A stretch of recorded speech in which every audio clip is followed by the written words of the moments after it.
Good morning. I'm Jim Jackson, and I'm here to tell you how important it is to keep your loved ones in prayer daily. I was brought up in a Christian home.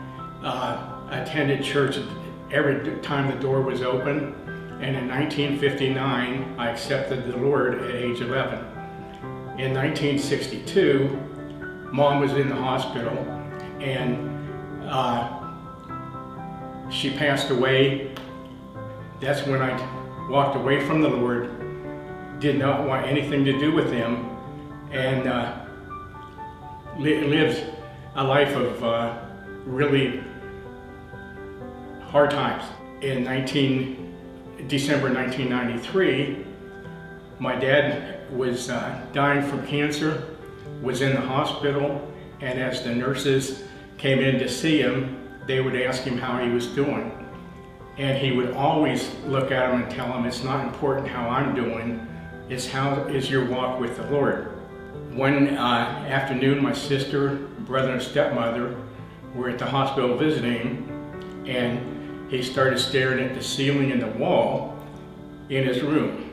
And all of a sudden, he said that it was so beautiful, and she was there, referencing my mother that had passed away, and all the loved ones and family that were there. Closed his eyes and passed away. January 1994, I asked the Lord to come back into my life and forgive me, and I wanted to walk with Him forever. In September, 9 months later, my wife Nancy was diagnosed with internal lupus. My wife's doctor told me that she would not see or make the end of that year. 2 months later, her best friend called her, said she was watching the 700 Club, and Pat Robinson had a word of knowledge that someone was being healed of lupus. She told her friend that she was too tired to talk, hung up the phone, and she said for 4 hours, a warm spot starting at the top of her head and going all the way down to her toes. She couldn't move, she couldn't talk. At the end of the 4 hours, she got up, fixed supper, and was totally healed of lupus, and there has never been another sign of lupus in her. 8 years ago, Nancy was diagnosed with non-alcoholic 4th-stage liver failure. 5 years ago, our daughter passed away at age 50 from the same problem, liver failure.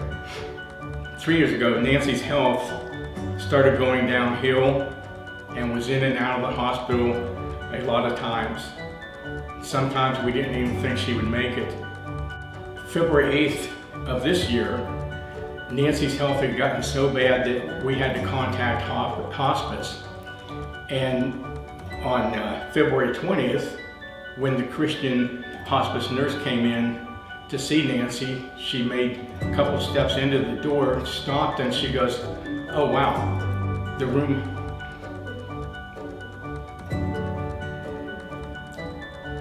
is so full of angels," that she was just totally shocked. All day, Nancy kept asking my daughter and I and the rest of the family, she wanted to know who the rest of the people were coming to the house. And we kept telling her there was nobody else there. It had to be angels.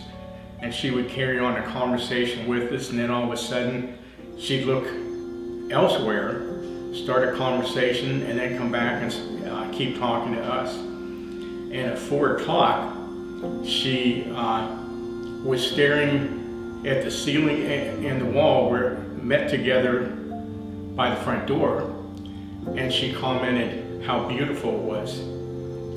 She closed her eyes and passed away.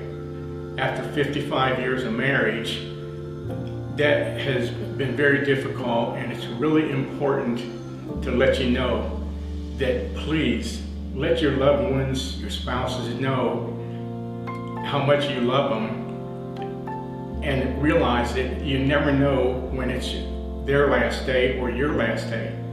And I know that it's only through the grace of the Lord that I'm able to continue on, and He will be taking care of me, and whatever comes ahead, I can rely on Him to be there forever.